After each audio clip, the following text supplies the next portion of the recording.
ಎಂಬ ಪಾಠದಲ್ಲಿ ಒಂದು ಚಟುವಟಿಕೆಯನ್ನು ಆರಿಸಿಕೊಂಡಿದ್ದೇವೆ. ಚಟುವಟಿಕೆಯ ಹೆಸರು ಕಂಪಿಸುವ ತಟ್ಟೆಯು ನೀರಿನಲ್ಲಿ ಹಳ್ಳಗಳನ್ನು ಉಂಟು ಮಾಡುತ್ತದೆ. ತಂಡದ ಹೆಸರು ಲಾಮಾರ್ಕ್. ತಂಡದ ನಾಯಕಿ ಕೃತಿಕಾಶ್ರೀ ಬಿಎನ್. ಸದಸ್ಯರು ಮುಗಿನಾ, ರಹಿನಾ ಕೌಸರ್, ಮಾನಸ, ಗಾನವಿ. ಲೋಹದ ಒಂದು ತಟ್ಟೆಯನ್ನು ತೆಗೆದುಕೊಳ್ಳಿ, ಅದರೊಳಗೆ ನೀರನ್ನು ಹಾಕಿ, ಒಂದು ಚಮಚದಿಂದ ಅದರ ಅಂಚನ್ನು ತಟ್ಟಿರಿ, ನೀವು ಶಬ್ದವನ್ನು ಕೇಳುವಿರಾ?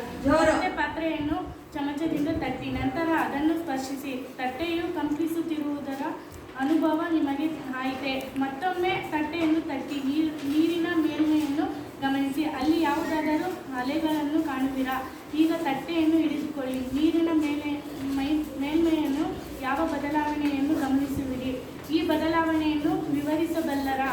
ಶಬ್ದವನ್ನು ಕಂಪಿಸುವ ವಸ್ತುಗಳಿಗೆ ಸಂಬಂಧೀಕರಿಸುವ ಸುಳಿವು ಯಾವುದಾದರೂ ಇರುವುದೇ?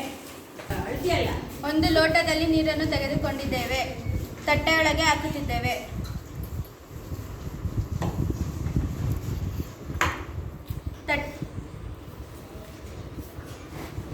ತಟ್ಟೆಯ ಅಂಚನ್ನು ತಟ್ಟುತ್ತಿದ್ದೇವೆ.